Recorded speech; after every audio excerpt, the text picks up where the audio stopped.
And folks, I assure you, we are in Defense Condition 1 as we journey perilously through this paradigm that we currently reside in. And I ask that you join me every Saturday, 8 to 10 p.m. Eastern Standard Time for the unequivocal truth. DEFCON 1. We'll never surrender.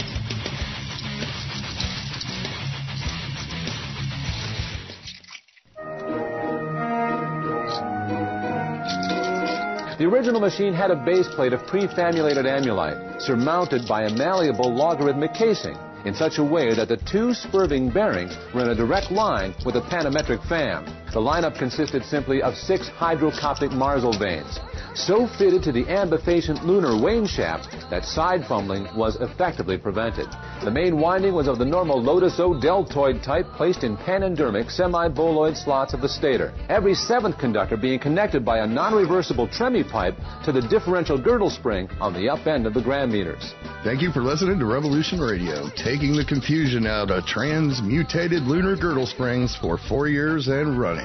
Revolution Radio, the #1 listener-supported alternative media radio on the planet.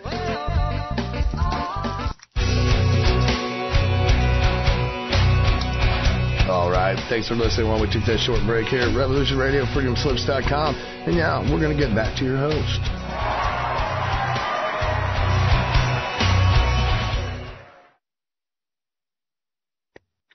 Good evening, good morning, good afternoon. It's good something somewhere in the universe, and welcome to Life in the Hologram on the Revolution Radio Network with the magnificent Madeline, Rudy, and Caroline Bell Tumbtley. And what a day, huh? There's things going on in the Middle East and all craziness going on around the world. And here are the cards that I picked. Choose peace. Be gentle with yourself and others. Self-care, time, compassion, willingness, act on intuition, embrace new possibilities.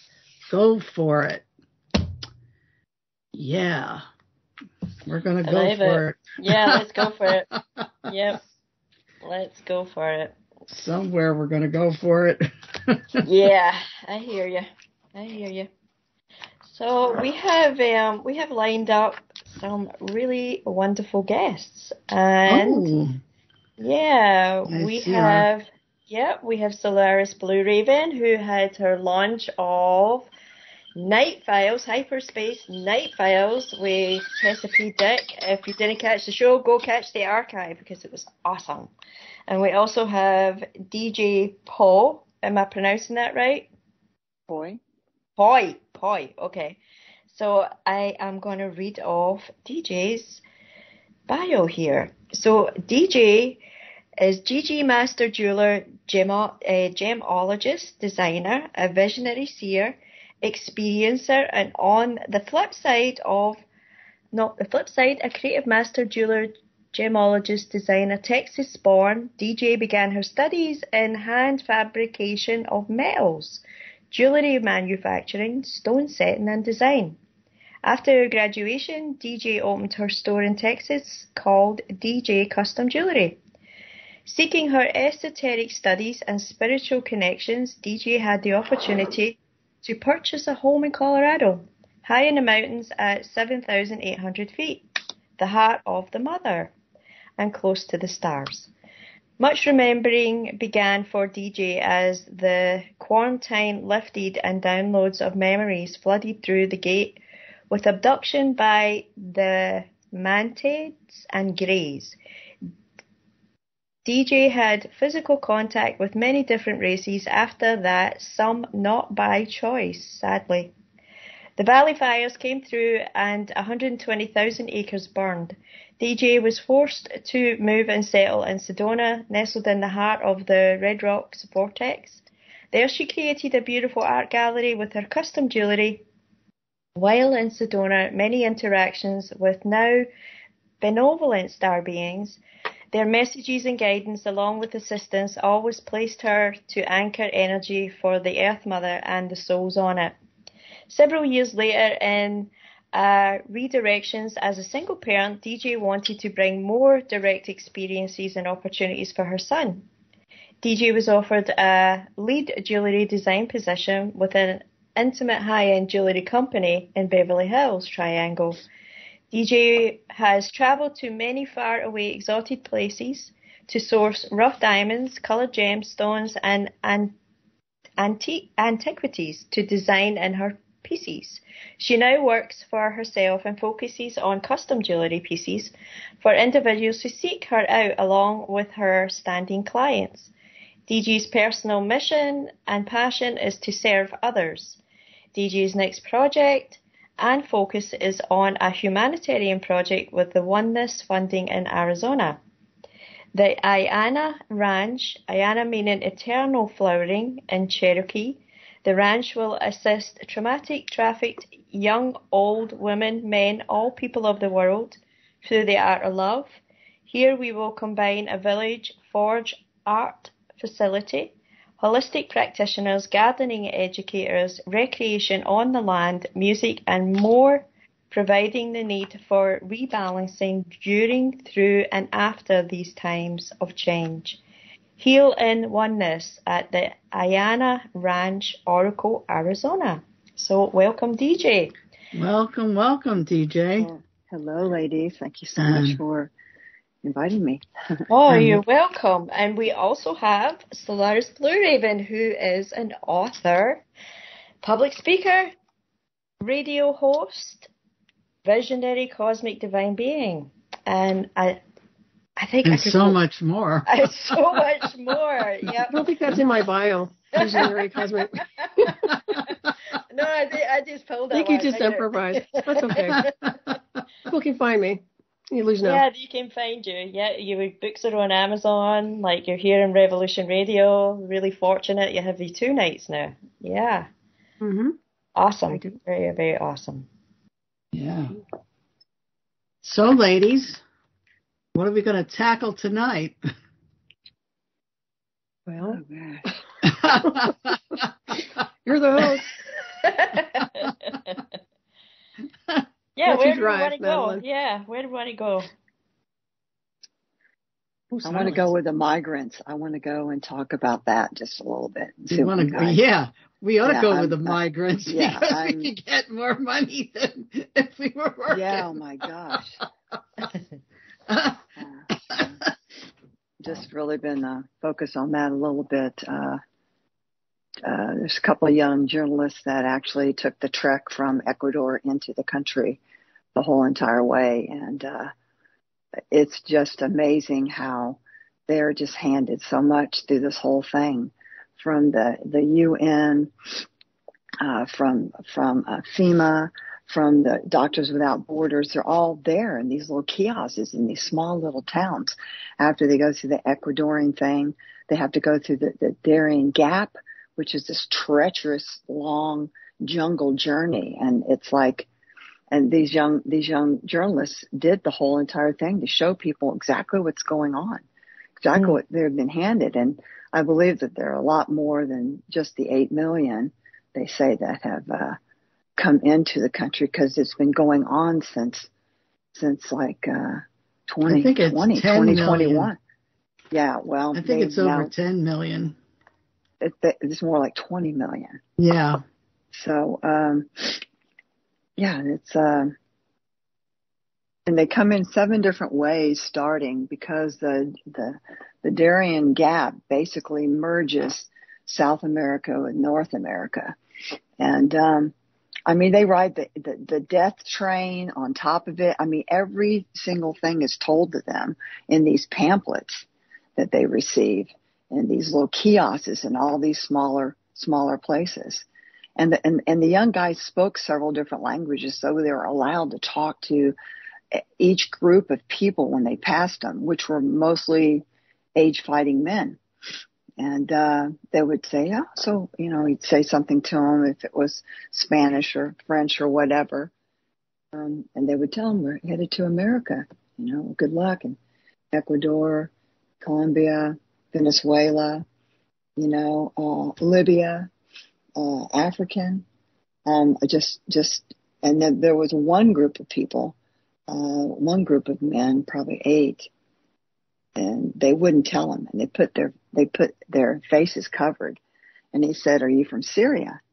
Are you from Syria?" And they wouldn't answer him. So, but it was just interesting. It's the video, the movie's been out for maybe a week and a half or so, and you're actually really seeing, the trek. And as long as they say that they're seeking asylum is the main word, they're allowed to come in. I mean, they prep them for everything, Then once they get into the country, then the debit card of $2,000 a month, the voter's registration, and clothing. They give them clothing, they give them food, they give them everything.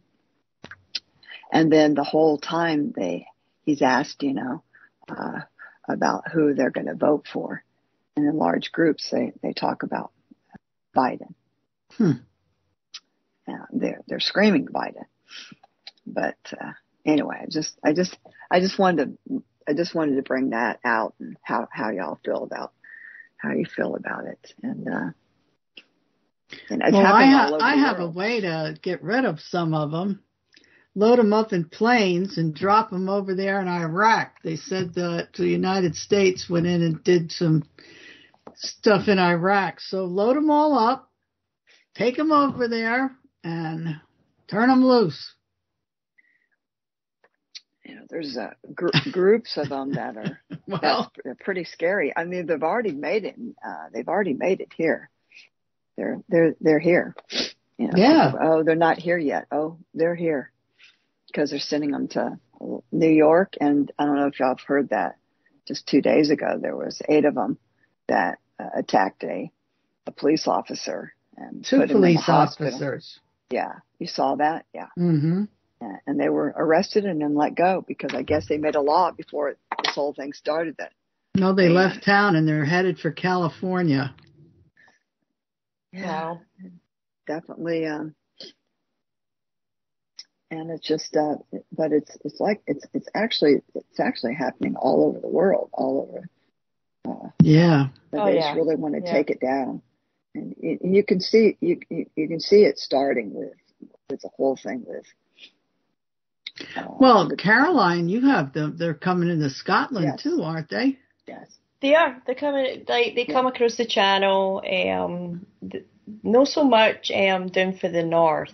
They don't come in that direction, and also the waters are treacherous in some of the areas around the northern parts of Scotland. Like, unless you're really know what you're doing, you're not coming that way.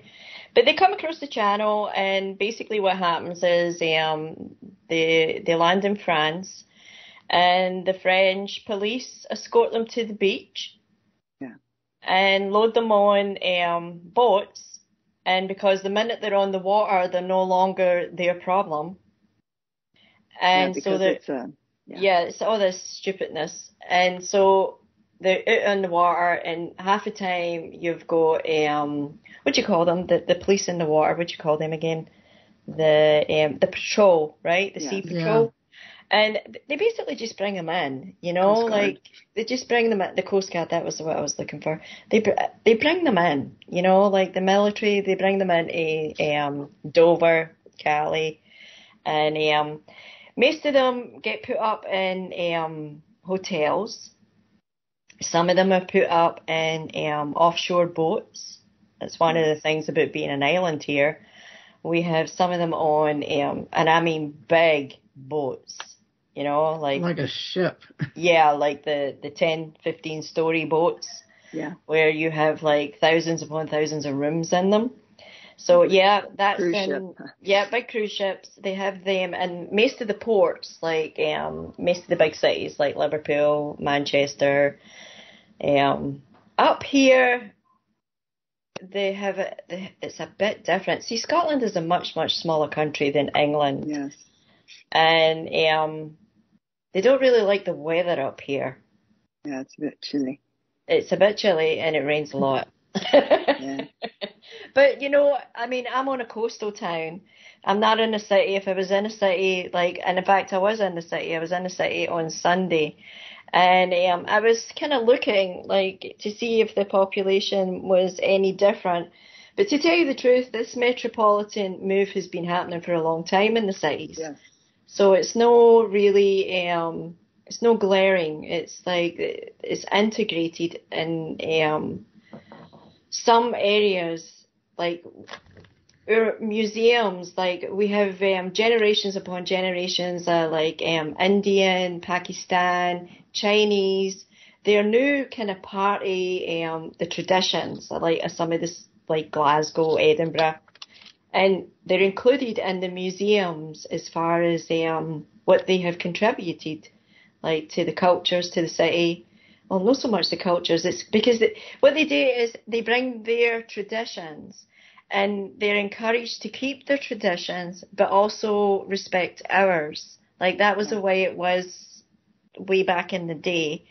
And a lot of the times these traditions would become integrated because we would make friends, you know, or even marriages, you know, like, so there was a, like this transition that happened that wasn't, there was resistance, because I remember as a child, there was talk about, like, we used to have like little grocery stores, like, before the big supermarkets started hitting, like in the 60s, and most of the community stores, like little small ones in like your your like streets, when you go to New York City, like you'll have like flowers on the street or the fruit, like that was pretty much the way it was when I was like a child growing up in the 60s. And it was like that for most places in like Western civilization. And what happened was, when we had an influx of immigration, those little stores would close, and they would become occupied by whoever the immigrants were at that time. If they were from India, it would be an Indian family that would they would sell it, like the mom and pop would sell it up. They would make money, go retire, and because what was happening is it was harder for the mom and pops to compete, because bigger and bigger stores were happening, like it was combining stuff. Whereas if I wanted fish, I had to go to the fishmongers. If I wanted meat, I had to go to the butchers. If I wanted fruit, I had to go to the fruiters. If I wanted baked goods, I had to go to the bakery. But the genius of the supermarket was you combine all this in one. So it put the mom and pop out of business in a lot of areas. So in order to provide work, I believe, for the immigrants, like they were encouraged to take residence up in these stores. They turned them into, like, a lot of them would be DIY stores, like bits and bobs, like some of them would have them as food stores. Some of them would turn them into like cigarettes. And what would happen was they would be able to bring the rest of their family. So what you would have was, initially you would have like maybe 2 Indian people, but by the end of the year you would have maybe 30 of them in the building. And we were very, very tolerant, understood that in order for them to settle, in order for them to feel welcomed, having other family members would have been necessary. You know, like, this was all done very civilly, very, like, you went through the process. Like, if you wanted to immigrate here, there was a process, and you went through it, you know. Now it's a case of you take your life in your hands, you get on a rogue boat, and you come. But there's something about it, you know, like, and I don't see, we all are like, we're being invaded and we're being taken over, but part of me feels like that's the psyop, you know? That's part of the psyop, that they want us to feel that way. That's just my personal, like, kind of take on it. Like, and I feel CGI is at the point where there's no way we can tell the difference between what is real and what is not real when it's being showed to us on the black screen or YouTube or wherever it is, media. There is absolutely very, very little chance of being able to tell what's real and what's not now. That's where we're at. So, Soleris, what do you think? She's muted. Oh, I think the whole thing needs to go up in smoke. Yeah. Yeah, we discussed this a little bit on my previous show, but yeah, it's, in my opinion, yes, we are definitely being sabotaged. The border's wide open and it's one shade of insanity. So yeah, it needs to change yesterday. We'll see, but I don't expect anything. And if you had listened, I don't know if you listened to my show earlier, but I'm a firm believer that District of Criminal just needs to go.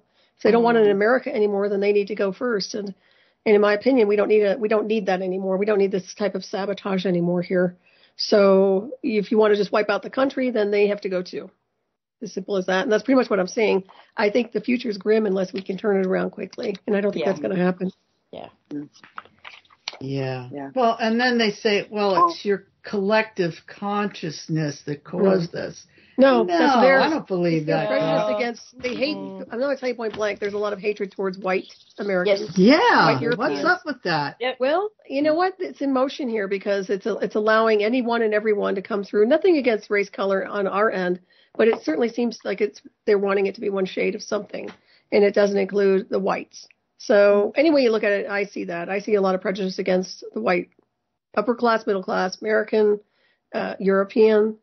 So, it's almost like this is the way they want to roll it. Well, they want to roll it this way, it's going to implode on them.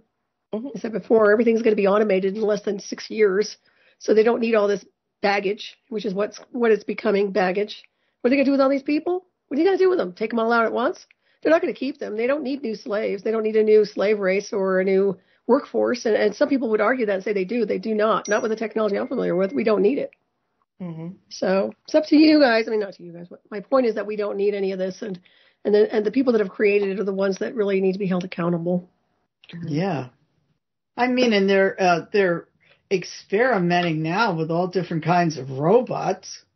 Well, I'm familiar with their covert warfare, but the stuff they're using, you could certainly automate everything at this point, space-time. It sounds like they're going for their own reset, which includes basically strategically positioning everything to a point where everybody gets wiped out, whether it's through a civil war or whatever kind of revolution it is. It's going to be futile. So all there is to it. So we'll see what happens. But I'm not here to watch with popcorn. I've been always looking to kind of bow out quietly.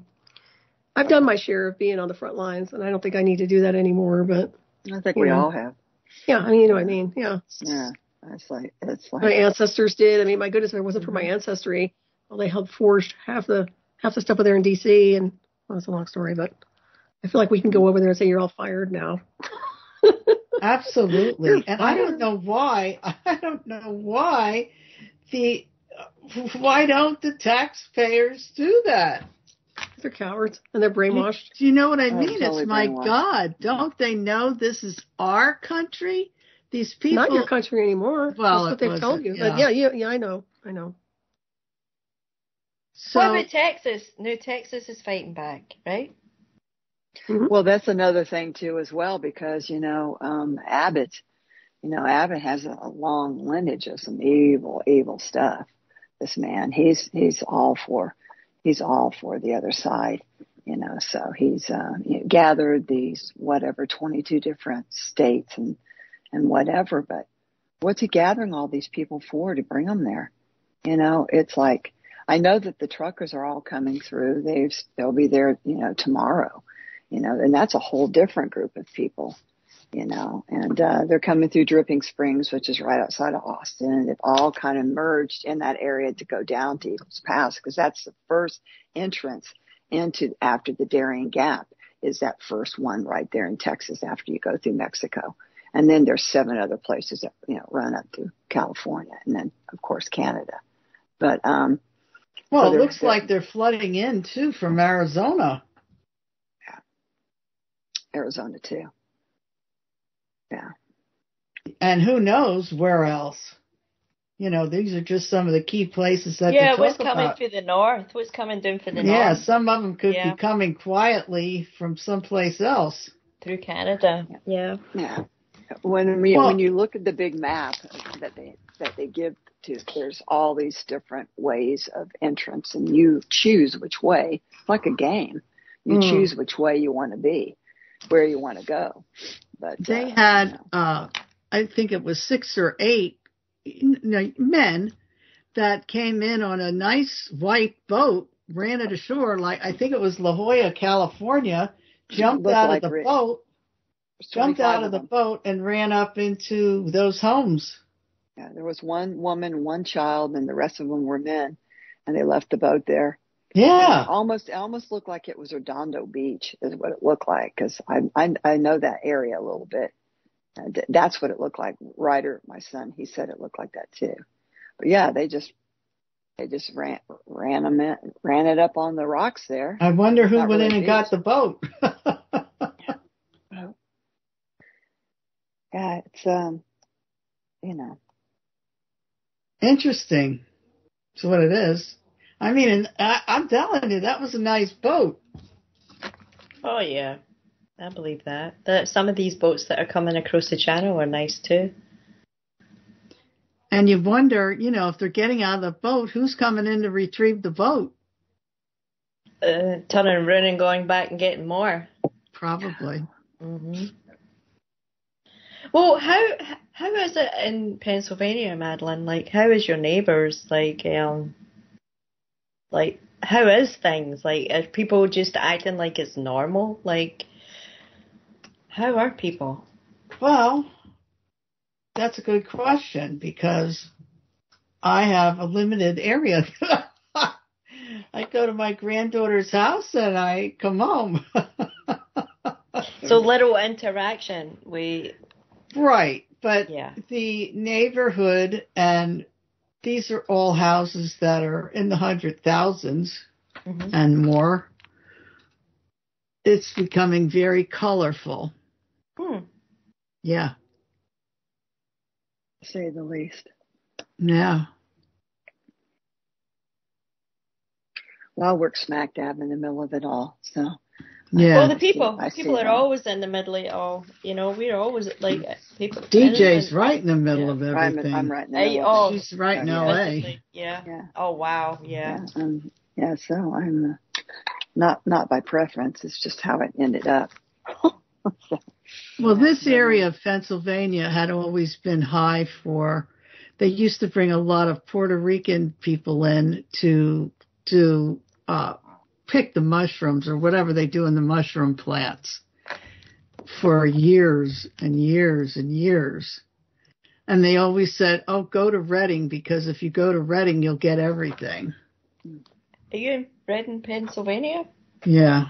I'm here as well. Yeah.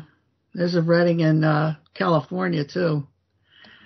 Yeah, but I think they even had signs like in New York, go to Reading, Pennsylvania, they'll give you the sun, the moon, and the stars. So that's what they did. Yeah, and they know who gave them it. It would be the Biden administration. So, yeah, of course they're going to repeat his name. No, this is for years. This is for years. Wow. Yeah, this is years. It's not just recently. Wow. Yeah, we have a lot of, like in the city, there's a lot of drug trafficking going on. And I mean, it's big time drug trafficking. It's not, like a couple bags of pot. It's like a lot of different things. Fentanyl that we make here in the United States is not from China. And a lot of shootings. Yeah. Yeah, it's the things that go on. Used to be, you only used to have to worry about the mob. Right? Now it's 10 o'clock. Where are your children? Where's your family? Yeah. I remember that message used to come on. It's 10 o'clock. Do you know where your children are? Yeah. Yeah. And my daughter used to look at me and she'd go, I'm so lame because I'm here. Right. Always I know where they are now. They're sitting at home playing on their phones. Yeah. We've been having like crimes that are involving really young people. Like oh my God. You okay, Madeline? Yeah, listen to this. What? This guy here, 32 years old, went and bought a gun, shot his dad, and chopped his head off. Holy crap. That's horrible. Yeah. Can you imagine that? No. What? Wow. What the heck? Yeah. That's the kind of things that are happening here, and it's young people that are doing it. And there's been a couple of stories the last few weeks, and it's stabbings. And one girl stabbed somebody 108 times. It's like this. You have to be awful. Yeah, you have to be really like bonkers. Like that's the kind of rage that.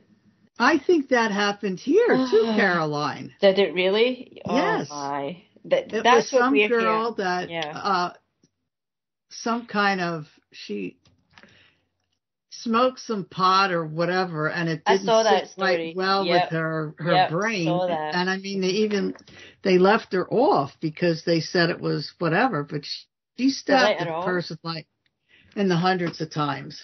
Oh my goodness. I mean, that is pure evil has to take over then. It's interesting she did 108, Carolyn, because that's Malabi. These are the numbers they use, you know. But like 108, yeah, that's an interesting number for sure. Yeah. It's not necessarily associated with that sort of thing. But it is interesting that the subconscious was using 108 strikes. Oh, that's wild. Yeah, I never even thought of that. Mm-hmm. Yeah, like it's not necessarily that number. What's been happening here is the kids get the fentanyl in the high schools all over here, and they just get stuff that's laced with it. And so you're constantly hearing, you know, at my work, I hear it, you know, that there's 4 kids that died a couple of weeks ago at the high school that's connected right there, you know. So, I mean, it's getting, you talk about the young kids. Yeah, they're definitely indoctrinated with the phones and the stuff, and you know, there's suicides and all sorts of stuff that's going on. You know, I mean, it's not just the kidnapping of the kids blatantly out in the open. It's really what they're doing to themselves and each other, and then all the court hearings right now with all these young kids that have done these horrific things to other kids. You think, how in the world do you even think that?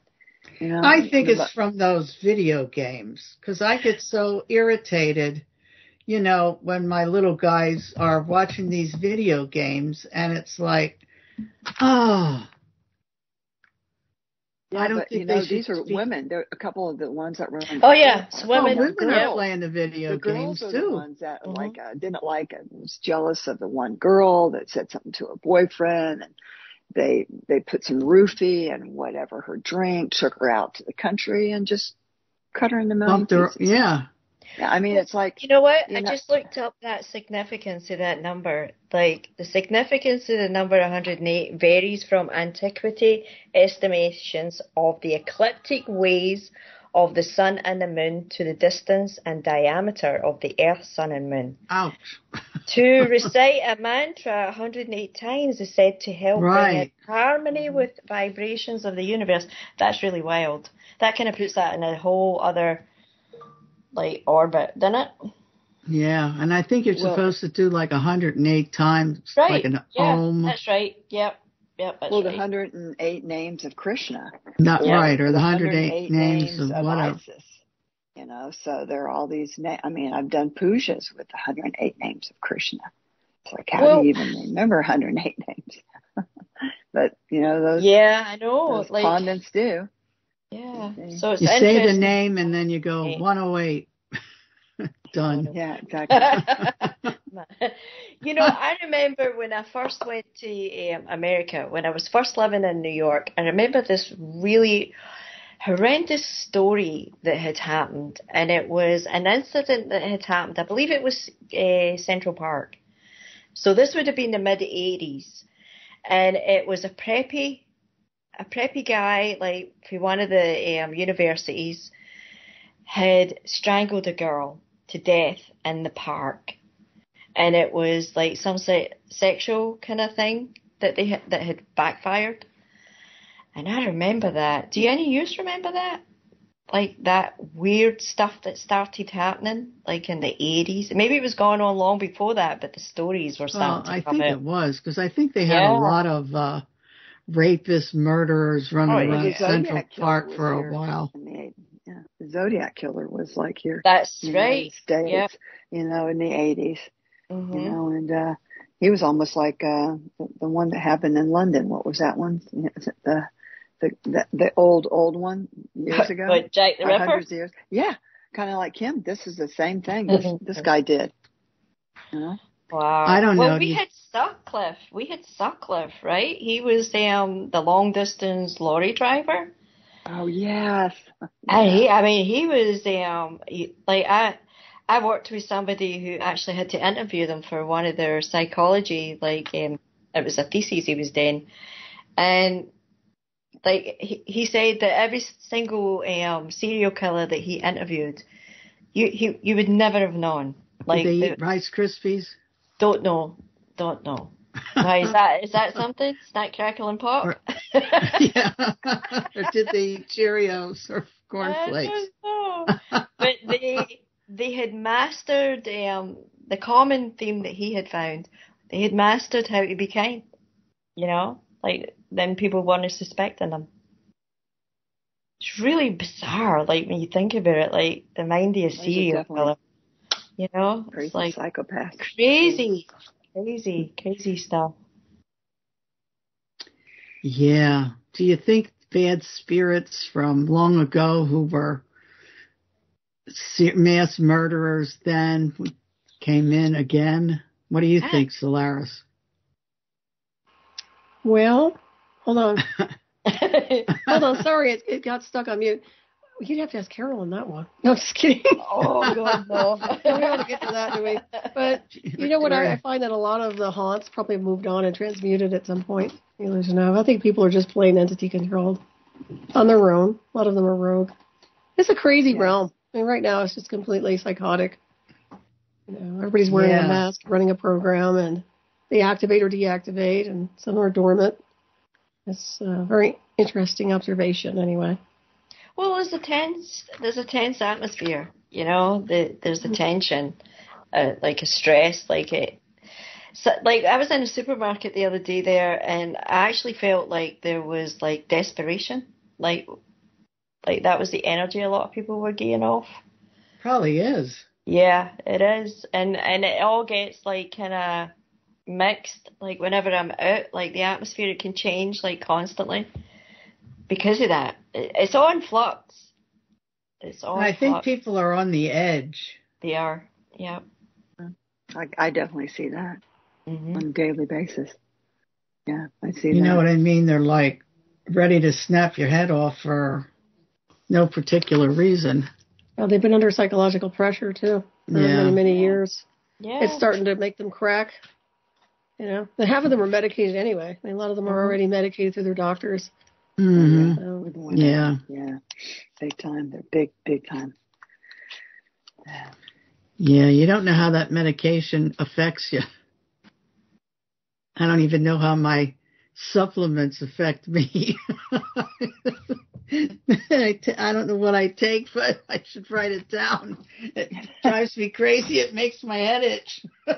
Oh, wow. And that drives you nuts when you're trying to go to sleep. Oh, wow. What is it you're taking that's making your head itch? I have no idea. It's magnesium, cayenne pepper. Cayenne. It's a cayenne. Is it a cayenne? Yeah. Alpha-lipoic acid, turmeric. I don't know which one is doing it. Cut out one of them, yeah. Start cutting one out. Yeah, you did. Well, also, too, you were telling me about that concoction, which is really super good. So what it's going to end up doing is also stripping any kind of, plaque that you have in there anyway. And through this whole diabolical, raining warfare with all the chems and stuff, it's definitely coating your brain for sure. So it's probably just eating the bots and eating the stuff. It's like when I was taking ivermectin. I still take it, and you can tell when you take it that something goes on with your brain because it's totally taking the bacteria out of it. I mean, I can just tell instantaneously. I can feel it. I get sick for a little bit Really? When I take that, yeah, and I don't even take that much. No, you don't have and to. That nanocanotonese or whatever it is, that helps take those. Yeah. That helps takes those stuff. If you had taken the Kool-Aid, it helps rid your body of some of that spike protein. Yeah, especially when people are shedding constantly too. You feel those little things go into you. I mean, I'm sensitive enough. I can feel them. I mean. Oh yeah, I felt them right at the beginning. Yeah. Like whenever I was around anybody that had the vaccination, like I would feel it right in my stomach. I would feel it. I feel it going through my skin like a needle prick. Yeah. Oh, I felt that too. Yep. Yep. Yeah. And it actually will make you stop in your tracks. It's so pokey. Yep. Yeah, that's why I do the ivermectin, because I'm around a lot of people. Yeah. Yeah, I only take like the tip of my fingernail, my little fingernail. Oh, it's very small. Yeah. But I get, after a little bit, I'll get the chills, and then that'll go away, and then whatever, till it works its way out or does what it does. Are you feeling better, Madeline? Some days I feel okay, some days I don't. It's a crazy situation. Well, I think the good days are good, Yeah. They are. I try to get a lot done when I have a good day, Me too. Yeah. Because if you don't, forget about it. They just all run into each other, though. They don't. The days, they sure all do. seem the same. Yeah, There's no. Weekend. I don't know. There's no fun in any of it anymore. Yeah. We need fun. Where it used to be where we were dumb and asleep, possibly. We had these things that we got excited about, not so much. I feel totally blessed with a lot of things in my life, and I don't ever want to, appear that it's not that way, because I want to keep, a good mind about myself. But it is, and I don't want to even say the word lonely, but it's like, man, you are alone in your thoughts, because we're advanced souls. And we just know things. And it's just the way it is. It's not saying anything. Everyone has an opportunity to be this way. They just need to work on it. But it's like, or maybe they don't, don't have an opportunity. I have no clue with that, but yeah, it's amazing.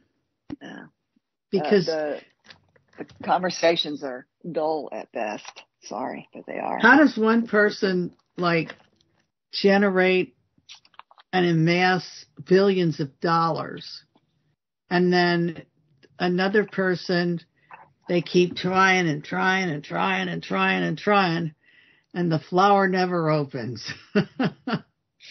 But it doesn't others seem fair, does it? who don't even know the things that we know, and everything flourishes. I guess it's in the astrology, right, Soleris? Well, you can say so, but to some degree. But I do timeline astrology, so I'm not into the old school astrology. Right. Yeah. Everything is, you can change the fabric anytime you want. State of being, state of consciousness. Just depends on the collective. But singular consciousness is where I'm at. I don't rely on the wave of the mass collective. Of course. There's no way. I'm a breakaway, so. Yeah. Making an observation from afar. Yeah. Well, we can't. It's like, no. Can't get in the collective consciousness. No, it's all crap. It's all garbage. It's basically polluted. Anyway, we look don't at know it. what they're collecting. You don't even need a bioweapon. It's just it's a polluted environment. It's interesting too, because I think there's a lot of quarantines with people like us. I think there's vibrations that we hold, and now it's interesting, and I noticed this when I went to Texas at Christmas time. Once I got on the airplane, I got not even higher elevation. I instantly had all this chatter with all the guides, Their facial, I mean, I was closing my eyes and they were just all coming. They were all talking. And when I'm here, it's pretty like a bubble. You know, it's like, it's interesting. I mean, we can all say, oh, we're here, you know, to anchor light or whatever. You know, we're here until we're not here where we're at, into some different place. But I just noticed that there was a freedom, more of, you know, my third eye. And it's like I can read something, get into it, or really connect to something and have all the information. And by the next morning, poof, it's just gone.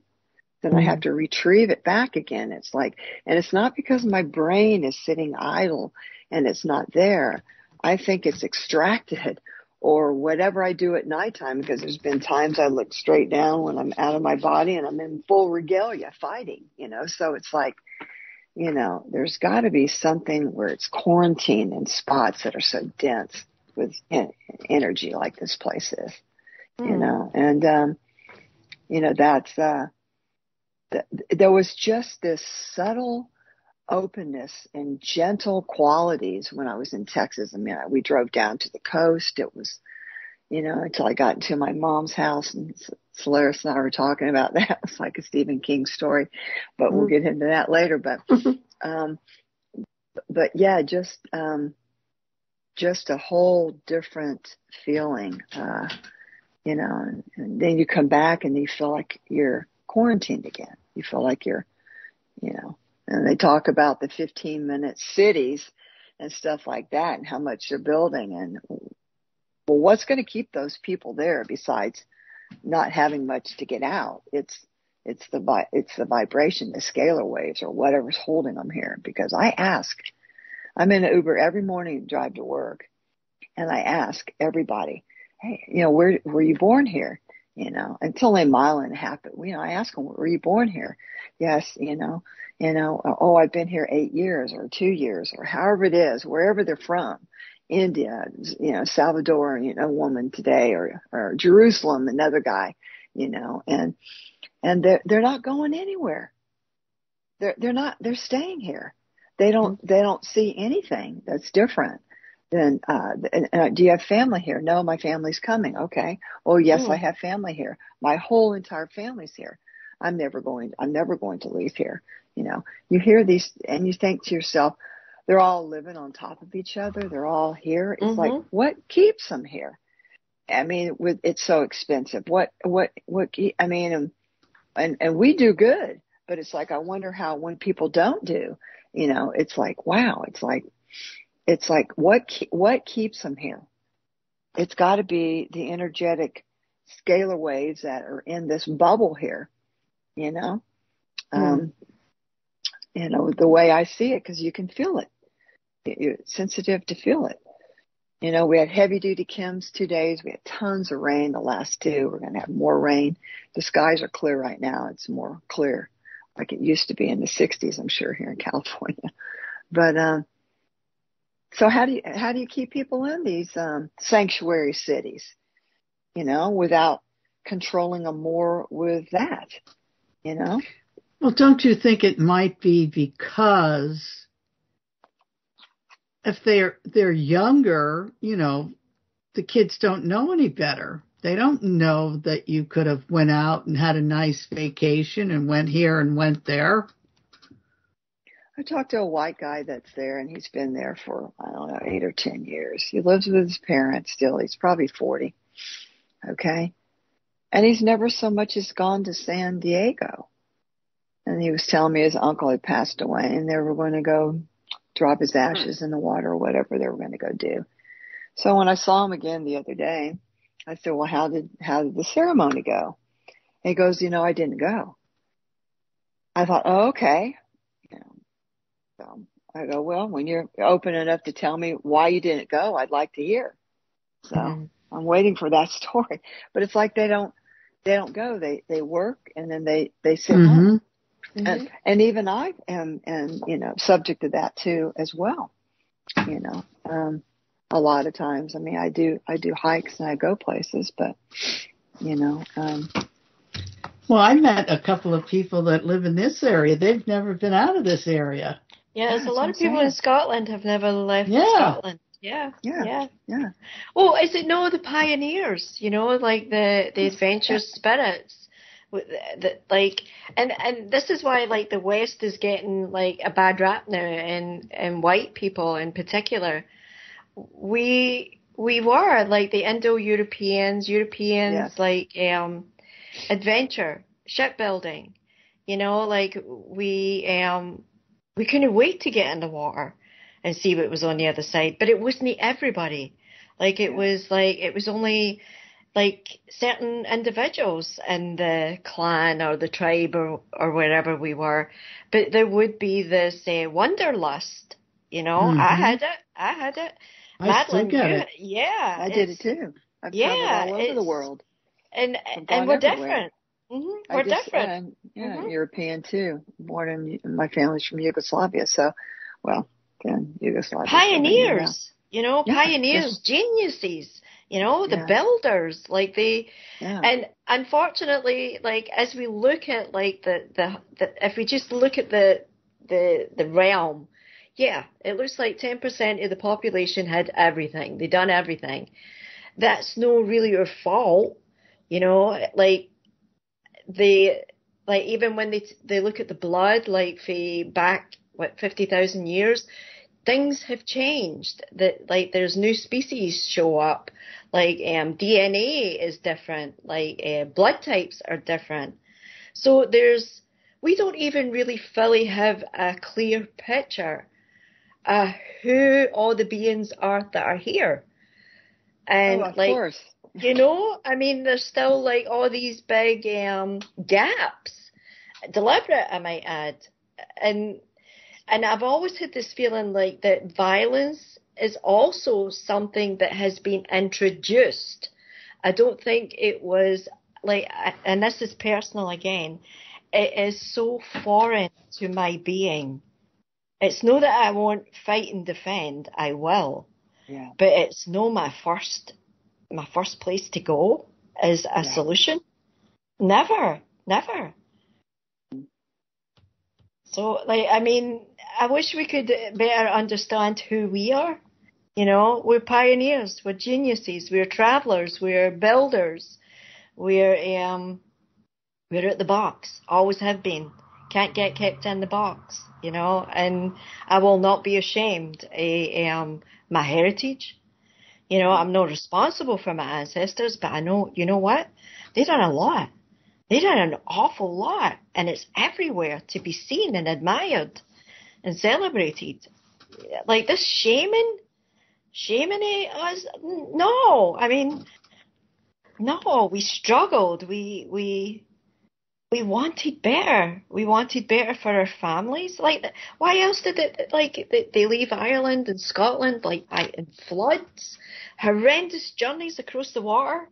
And they don't want to come here. It's still happening. Like, they think there's something better or something. I don't really know what's going on. They all think they're going to be a rock star. Maybe, I don't know. But now I think that's the... But they could be fleeing, like they could literally be fleeing something that's about to collapse. I don't know. I really don't know. Like it feels like a takedown, but I don't seem to feel. I don't feel in any shape or form that they're winning. I don't. Yeah. No. Well, I mean, Queen Hatshepsut, she traveled all over.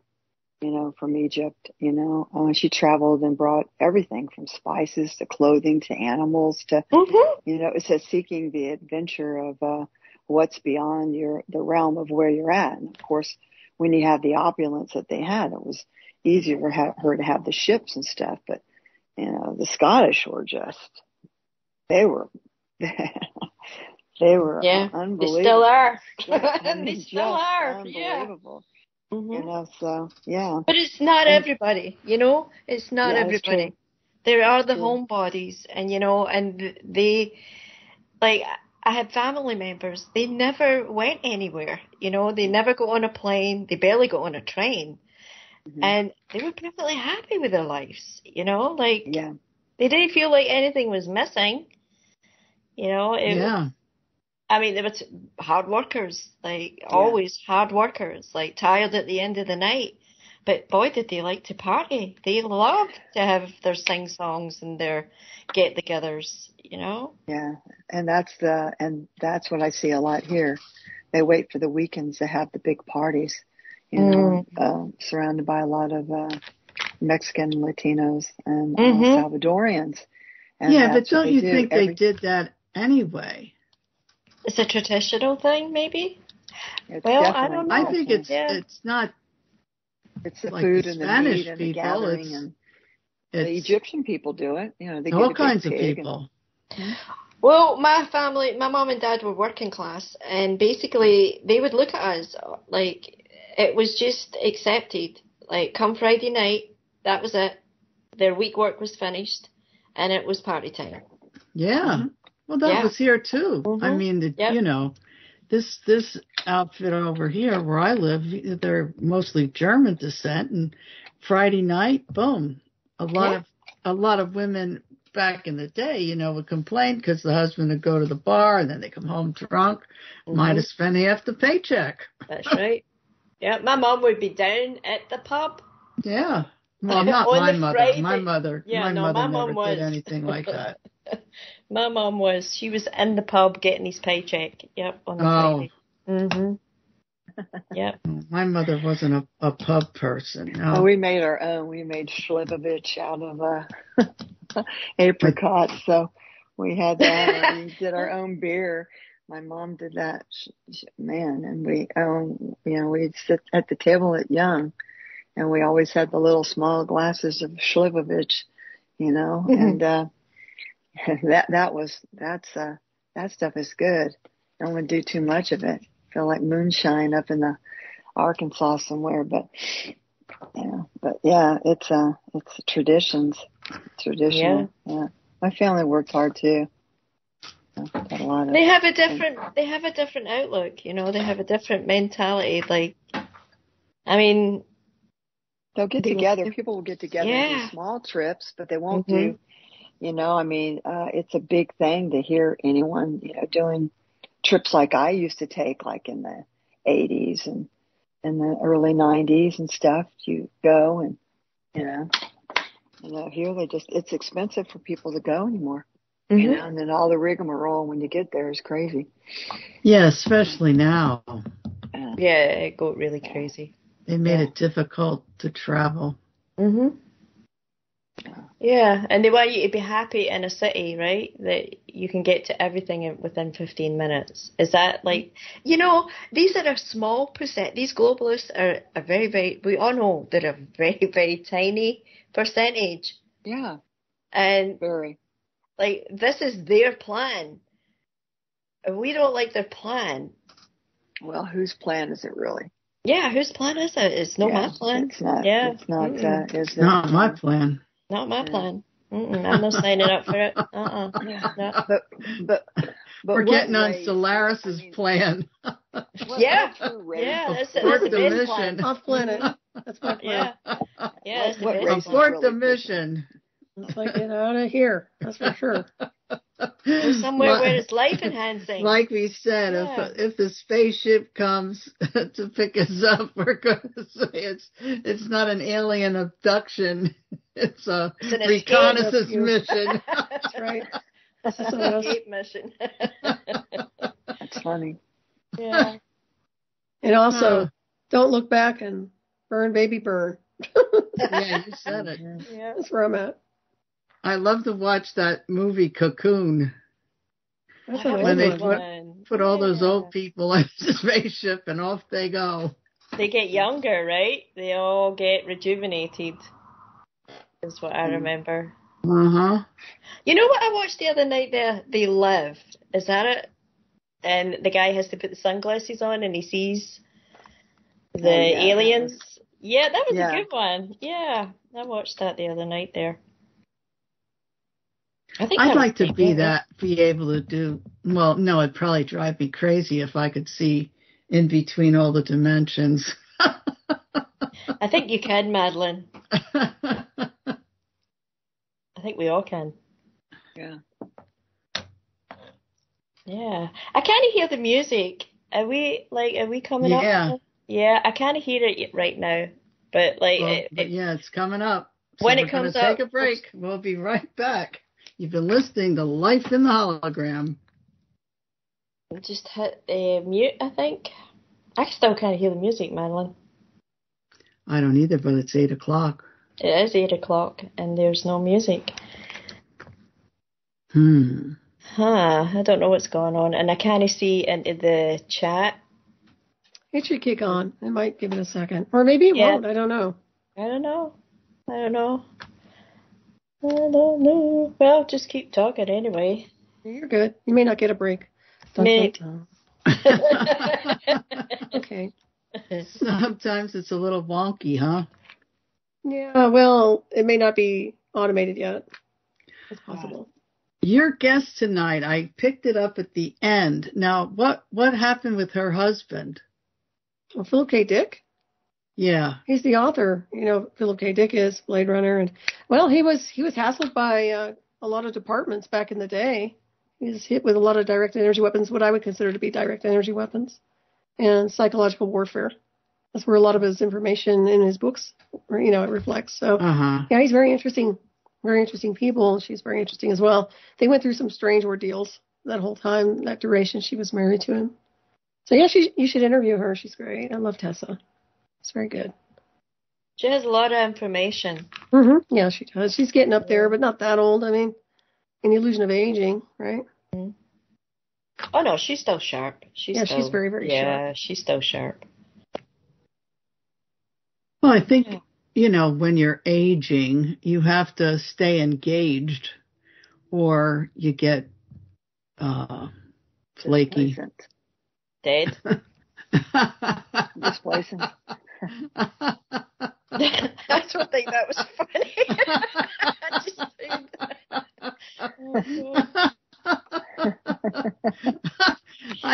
I was talking to my little great-granddaughter on the phone. Well, she was talking to Sylvia, but Caitlin's there. She was trying to take a taste of Dawn. I said, no, don't do that. I says, if you swallow that, you're going to be farting bubbles. And she laughed so hard. She went, oh, God. She thought that was funny. I kind of did, too. Yeah, it was funny. That would be a good cartoon.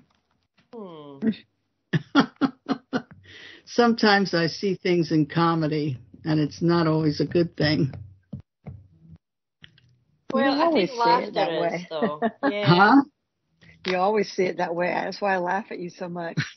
You make me laugh so much. It's like crazy. It's like it's that dry humor, and it's just so blatantly real. The things that you say are it's just funny. It's just funny. We laugh a lot on the phone. Yeah, it's just funny. It's it is. Well, they say the best medicine is laughter, Oh, yeah. That's what we're going to have. Groups of laughter groups. Yes. For a small fee. Yeah. I still think that we should all get together in a big spread like the Golden Girls and just kind of have fun. My friend, my insurance lady she's been wanting to do that forever. Yeah.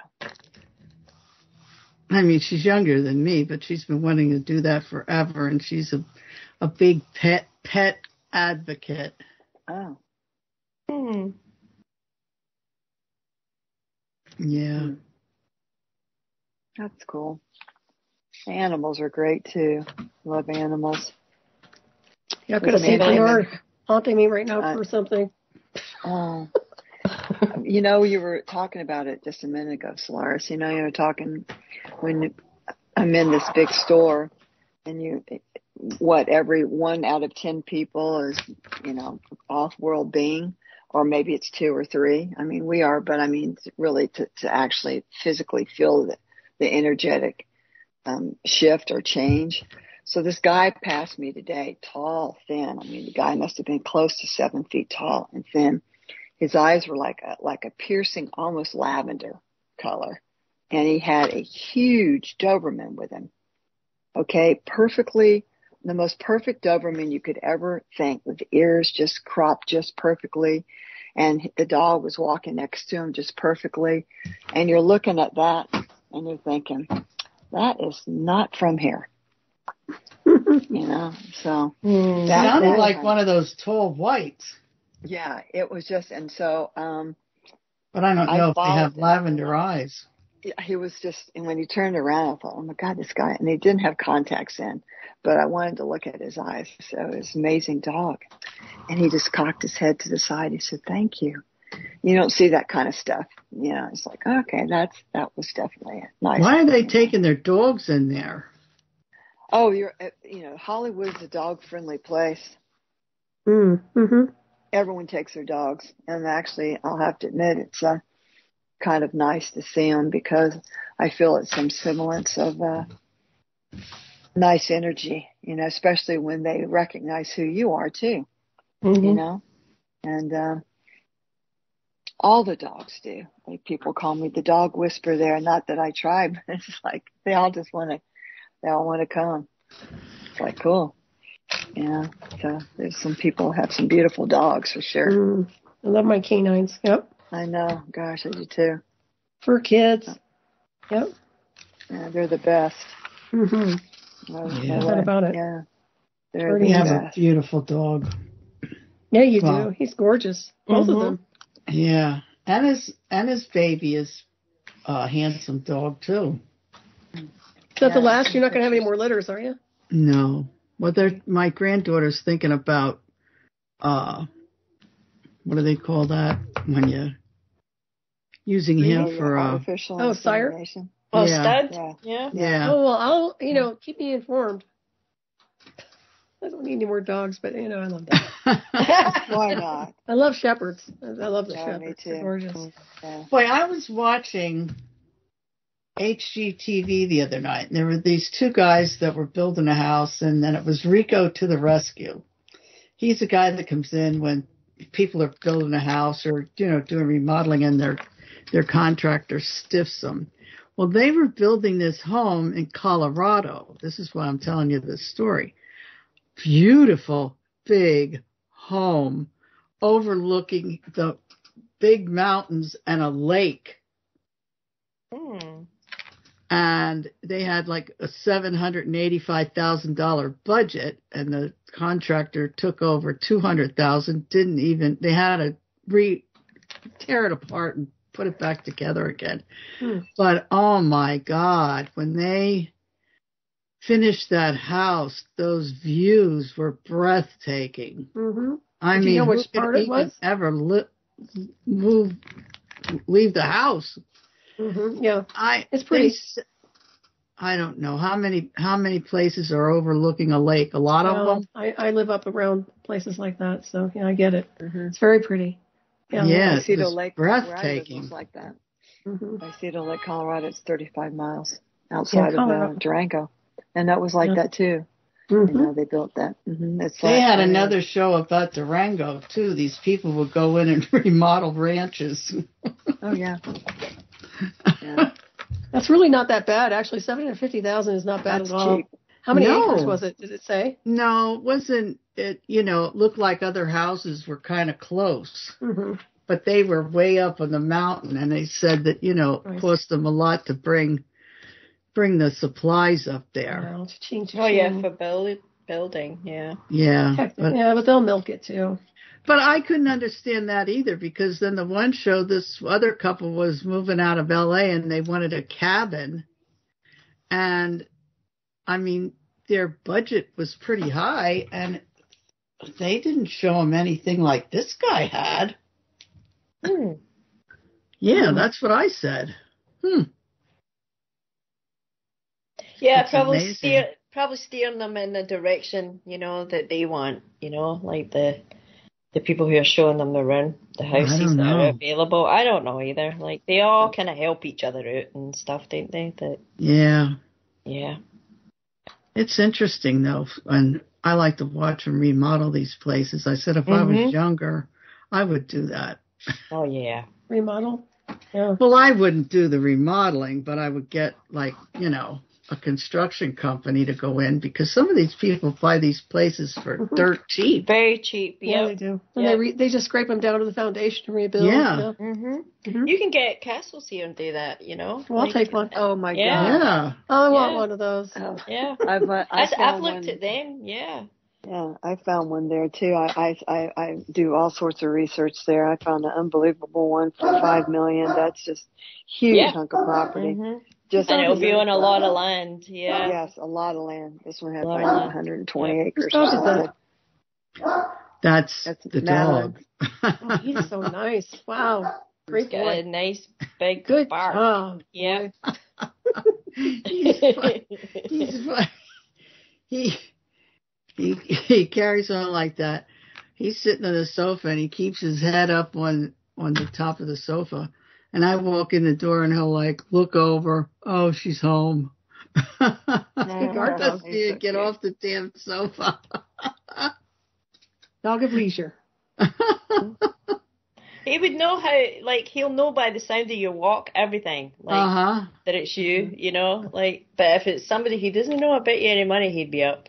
Well, he knows too when my son comes home. Oh my God, that's a carrying and going on.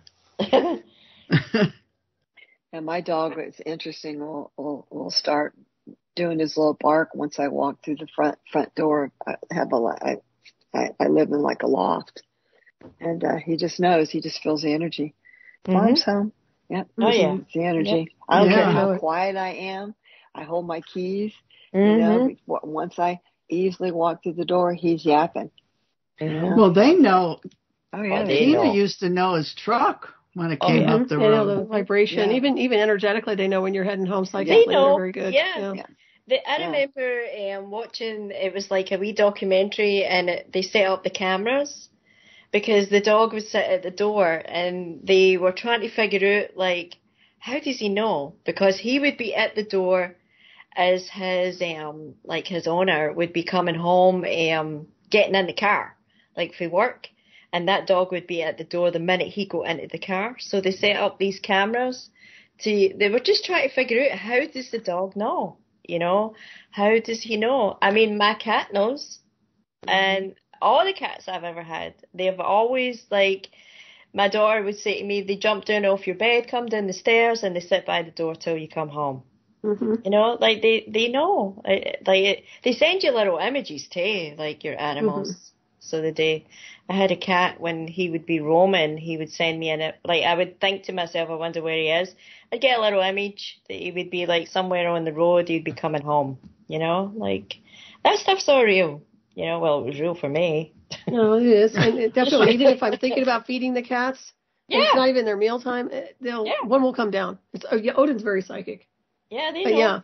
They know. They read your mind. They live with us. They're merged with our energy fields to some degree. My dog's always on my bed. So as it is, he puts his paw up on me, and he's like, right now he's sitting next to me putting his paw on me. Oh yeah. I feed them around half an hour from now, so that's what it is. Yeah. Like, try to get it early. Trying to get a little. Come on, lady. Yeah. That's hilarious. It is funny. But they are wonderful. Like, I'm really grateful for, like, my pets through That's the the years. happy things, happy things, really. the illusion of living here, right? The animal kingdom, plant kingdom, trees. Yeah, they don't even know what the hell's going on. I feel so sorry for them. They're at the mercy of whatever they have as a so-called guardian. I mean, some people don't deserve to have animals, and a real animal advocate. So, me too. I know exactly what you are saying. 100%. It's like, Yeah. I go above and beyond for mine. And I don't even think I'm a good parent. I try. It's like a kid. It's like, I hope I'm doing good. Yeah, I know. But I think so, but it's like, Oh, you're wonderful. Like, every time. Yeah, you are. I used to think that when I had my daughter, like, she didn't come with, like, an instruction book. And if I had I would need a different one every day. But it's the same with your pets, you know, like they're all different too, right? Like our animals, our fur babies. I've now had 2 cats that have been the same personality-wise. They're all different. Yep, same here. Yeah. Personality with the dogs too, same. Very, very different, but they get along, you know.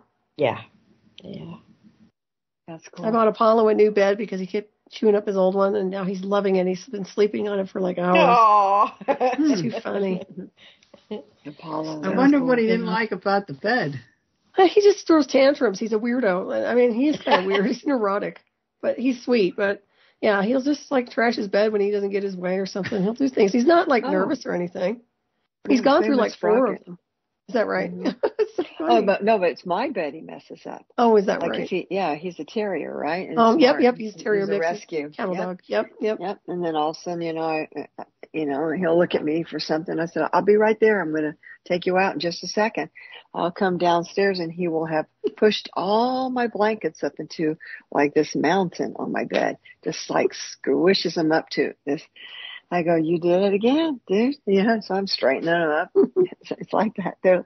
They get to where they're, they get mad at you a bit, And then he's just he definitely has a personality. Like, he's jealous too. Yeah. If I let Orion out first without him, he just throws a fit. Absolute fit. And he stomps his paws. I mean, literally stomps. I've never seen a dog do that. That's what these 2 dogs do. Yeah? Well, Sylvia can't take both of them out together. Now, Sean does. Yeah, that's how many pounds? Each like 120, right? Oh, my God, at least. Yeah, they're big dogs. Yeah. Well, Ruger's he can come over to your kitchen table and he can set his head right on the table. Oh, I love him. That's a great dog. I love big protective dogs. I mean, I'm a sucker for animals. Yeah. He puts his head on the table and then he looks at me, and the other one, she puts her snout under my arm. They're funny. Well, he can get anything off the table if he wants it. He could, yeah. He doesn't. Do they have the instantaneous protection, intuitive, with people come to the door? Because I know when I had my German Shepherd when I was younger, and it was intense, that dog. No, it's funny that he doesn't go after the food because, some of that meat he'd love to eat. Right. But he's protective with you, right? When you have intruders, guests. I don't know. You don't get visitors, do you? Not too many. But when the kids come over, they get all excited, the little ones. And then if someone knocks on your door, do they start barking? Yeah. He's a good guard dog. Yeah. They just instinctually have that in them. That's just part of it. Ryan's like that. He'll look out the window. I mean, he'll get up in the middle of the night.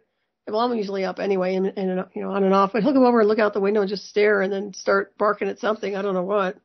But yeah, he's pretty intense too. For a Saint Bernard, he's very strong. I thought he would be more mellow, but he's getting bigger, and he seems to be more assertive. Don't you see any strange anomalies in your skies there in Colorado? What, aerial warfare? I have nothing but commercial planes, non-commercial planes, military jets, all kinds of crap flying through. But yeah, we do have anomalies, no doubt, and we are anomalies, but there is that going on. But also what I've noticed more and more is just that's what pisses me off the most about. I used to love it here. It was beautiful. I mean, to live up here is absolutely beautiful. Yeah. Not anymore. Can't see the sky. It's either geoengineering and chemtrails. Yeah, it's disgusting. Yeah. I can't enjoy this place anymore because of what they've done. I know, and then the dark night skies, you can't see anything. I mean, it's nuts. Yeah, I was in the Bahamas the one time, and I was sitting out in we were sitting on the patio. Well, of course, those little bugs were biting you, but I was sitting there and I thought, boy. Those are the no-see-ums. Yeah, I know. You don't ever see them. And then they keep biting the crap out of you. And I'm sitting there and I said, boy, I wish this was completely dark so I could see the sky. I don't even think I got done thinking that, and all the lights went out in the whole damn town. Wow. Oh, wow. Pretty good. Oh. That's good, Mojo. Yep. Yeah, that's good happening. How much effect did you have on that? That's very interesting. Well, you're higher elevation. You're closer to all your spirit people and also to the extraterrestrials, so they were hearing you. Yeah. That was funny. I thought, oh, thank you. Now I can look at the sky. Then you get a satellite. I'm just kidding. No. I get satellites. Yeah. You can see Yeah, them. I see them too. Yeah.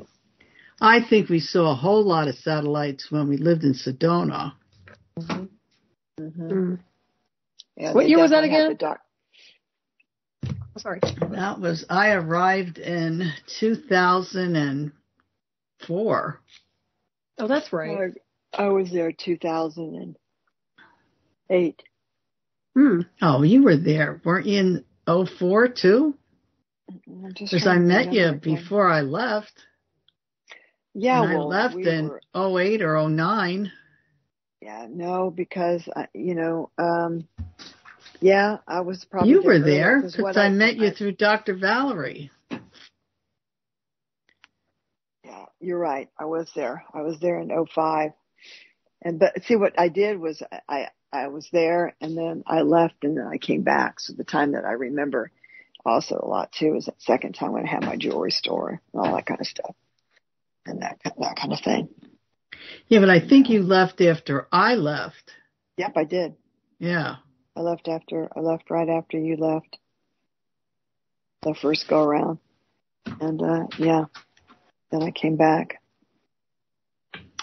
Yeah, that was an we had interesting fun place time. too. You worked at that hotel, that Wildflower. Mm-hmm. Wild something, right? Yeah. That was something. You were good at that. Yeah, Dr. Valerie. Oh, she's Dr. Valerie. I had a part-time job at the casino. What did you do there? Remember that? Gamble. You gamble? Oh, I still love casinos. It's in my blood. My friend was an Indian girl, not woo-woo Indian from India. Across the sea. And Cece would like to go to the casino, so she got me hooked. And then after work, I would go down to the casino myself, and I was winning, man. Every day I was winning $200, $300, $400, $500. Cool. And I come home and I put it away, and then I started to lose. Then I didn't go anymore. What were you playing? Slot machines. Slot machines, progressives? Sometimes. And progressives usually hit. Sometimes a dollar machine. I was sitting and playing the penny machine the one day, and it started ding, ding, ding, ding, ding, ding, ding. And what the hell? What did I win? And the guy comes over, and I said, well, what did I win? He said, $1,600. I said, $1,600? Are you kidding me? Nice. Yeah. Yeah. Was that with coins or with a paper? No, it was with, you put your coins in. Okay, so they don't have coins anymore. Yeah. Got rid of those a long time ago. That's too bad. Yeah, I like to gamble. I love casinos. Oh, that's cool. Yeah. Mm-hmm. That's good. But I haven't done it in a super long time. We should all go to Vegas. That's it. That would be cool.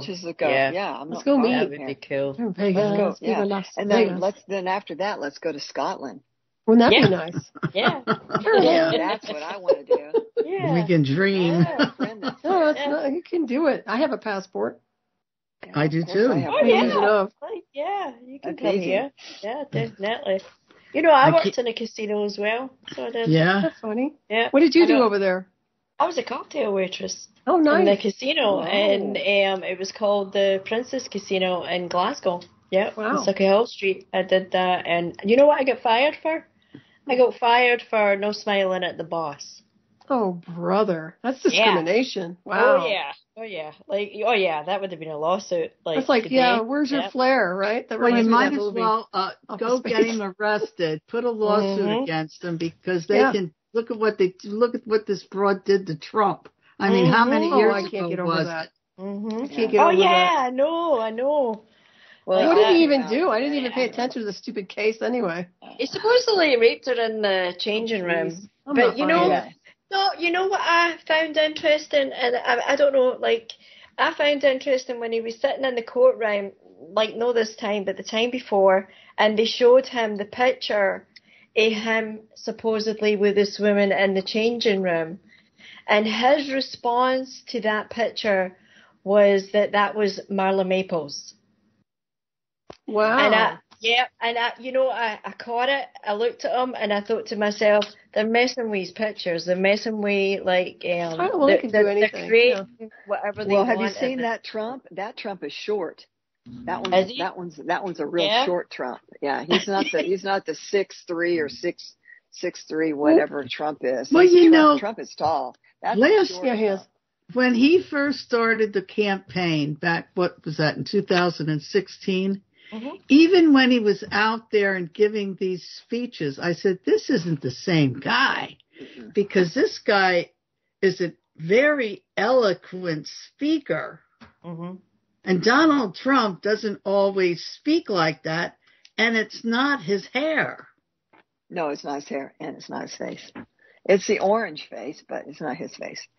What does this lady do for a living? What was her profession? Is she a model? And why would he go in a dressing room? No, she wasn't a model, because she's not that pretty, that lady. No, she's not. No. She's not. In fact, she's not even remotely that. I wouldn't call her that. I don't know. What was her name? I'll look it up. What was her name? Anybody remember? I don't get how these biatches make all that money. I just don't understand it. No. I can't get these SOBs to pay restitution for damages they did to me, which is far more severe than anything like that. Yeah. You know, unbelievable. Well, we figured the percentage out if he had to pay her anyway, being a billionaire. It was like not even 10% of. They tie him up in court like nobody's business. I said, it's so ridiculous. Distraction. It really is. Yeah. You know, it's such a huge movement. You know, it's already showing the numbers in all the swing states, and it's such a lie. Everything's such a lie. It's so. That's what I mean. But how long is this going to go on, man? It's got to go.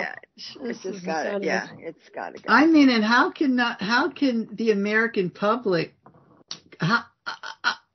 I'm tongue-tied. How can they not say to themselves, there's something that's not right here? Well, you know, when they've done a lot of things in like the savings and loan crisis in 2008, I mean, what do? You just have to sit your way through it, you know, unless you are living together with a group of people and you're more sovereign and you have ways to create things and do things like a community. You could definitely separate and be more sovereign that way. Easy. All right. But here, when everyone is so reliant on everything, you know, and everything has to go through the bank, you know, what was the famous French man that was, not monetary based economy, but, more of a bartering system economy. And he talks about it. I mean, it was a futuristic man. And it just seems like it's just so much easier. You know, you're here in a place, you know, and you got a plumber there and I'm a baker and he wants bread and my toilet's stopped up. I mean, you just get it done, you know, and it's so much easier with a group of people. I mean, you know, and look just at the Amish and what they've accomplished and what they do. I'm not so much talking about all the women and stuff, but it's like, I just think about what you can do with a group of like-minded individuals in a community, not even living in the same house. Right. You could buy the property and you could have tiny homes and we could all just be there together, you know, and it's like. Well, I'm talking about why these people aren't seeing what the hell is going on with, what they're doing to Trump or what they're doing, just what they're doing. I know, but it's like that it's like, but so what do you do about it? Good question. That's it. That's what I'm saying. I don't know if you'd want to be Amish. Do you want to go plow a field with a donkey? That's not what I'm saying. No, but I'm just saying that there are ways that they do things that are. I definitely want a sustainable garden, a nice one. You know, I want something that. Well, it's about community. They're. Yeah. So that's all I'm saying. Well, there used to be like get together to build the barns, right? Like, oh yeah, they still do. Yep, they still do. Yeah. Wow, well, they still do. My grandmother's house was built that way. They had a block party, and they built their house in the early 40s. But what I'm saying is that we can't change that, but we sure can change something with a group of people that were like-minded, you know. And they're doing these communities all over the, you know. They've got them in Indonesia. They've got them everywhere. They've got them in Mexico. You know, Lake Ajuk. There's a huge community there, you know. So, I mean, so if you it's just like what you said, you have to pull away, like a pull away society. You just have to create your own reality. You know? Well, I like those houses that Amazon is selling. I've seen those. What, modular? What are they? I don't know. It comes like a flat thing, like a rectangle thing. They drop it off and you open it up. It's like metal. I'll take one. And you open it up, and you got a bathroom, and you got a bedroom, and a living room, and a kitchen. I think they said they're 400 or 500 square feet, and that's not that small. No, that's pretty good. Okay, so there's a company out of Nevada. And I've known about them since the very beginning because I had talked to them about my projects. Okay, they're called Boxable, Voxabl. Okay, they're all sustainable. One guy created it very young. You can look them up online, Boxable, and then look up the little casita, and it's totally contained. So you built either the stilts, or you do the foundation with the concrete, or you just do whatever foundation that you want. And the box will come, it unfolds, puts together in less than 7 hours by the time they come. Love it. And anyone that's in the surrounding areas, it's connected to Nevada, like the states, they ship it free. All right. And the more you buy, the more whatever. So they're $45,000. They're like $250 a month. So you can. Well, these are. I mean, you have a big. It's like the ones on Amazon are $18,000. Yeah. Well, these ones are. And it doesn't take 7 hours to put up. It only looks like it took about 20 minutes. This one comes with a fireplace, and it comes with all the stuff that's inside. It actually is really nice.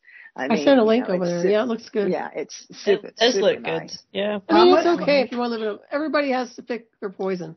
But if I'm mobile, this seems pretty easy, you know. It's not bad if you have bought some land and you just want a place to kind of just hang out for a little bit. Then they How much did you say it was? Was that? Like 45. That's what it cost me to build my first house. Well, that was way back in the day. But when you see the engineering on this, it's pretty amazing, and it won't burn. It doesn't burn. It's it's just amazing. And then you can stack them. You can stack them on top of each other. It's all done with recycled. I mean, they built a massive. Well, Elon Musk, when he sold all these big, huge, massive houses and stuff, when he's now in Texas. With his thing there, he bought one of them. He has one. So when that happened, it kind of just spread it open. But they built a massive, huge building facility because now they're on fire. They were trying to get people to invest. You can still invest in them. Yeah, that's a good idea. Yeah, and so, I mean, let's say you get property. We've had this conversation, Madeline. You get property, and you have a few med beds there. You apply for the med beds and you receive them, okay? And then you have these casitas and people can come in and out. You're going to have a place for the people to stay, when they're there, and it's just, and they're so quick. And so when I was talking to them 3 years ago, I was going to order 10 of them. And so we had figured out the money and stuff for the 10 of them.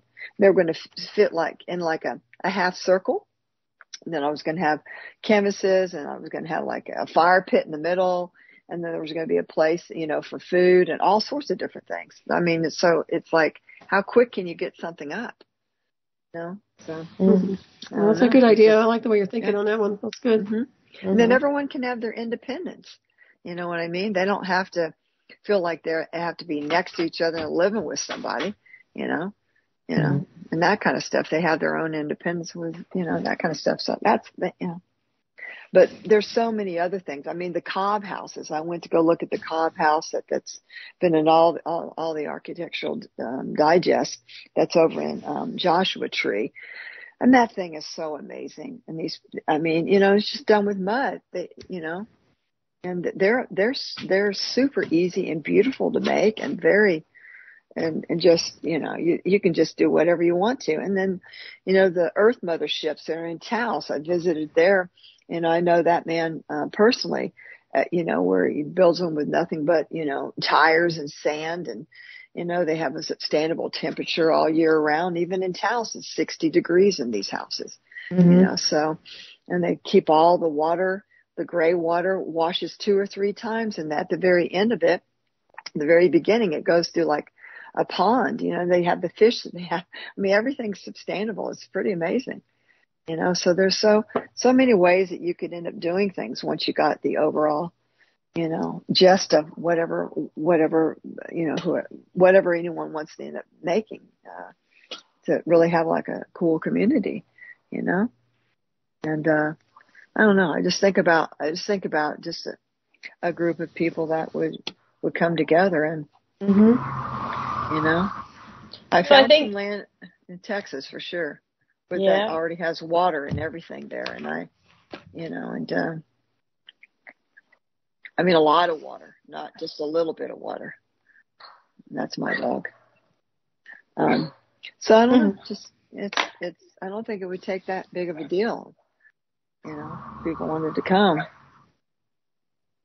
I think that might be like what you're saying, DG. I think that is like what some people are now looking for, right? They're looking to just break away from it all, like. And then you can have your own township, your own deal. You can have the land and everything. I mean, it would be yours. You could do all sorts of ways of not having. You do a loyal trust, and you're not part of a system that's going to extract anything from you. If you can buy it outright, and did those people try to do that in Waco?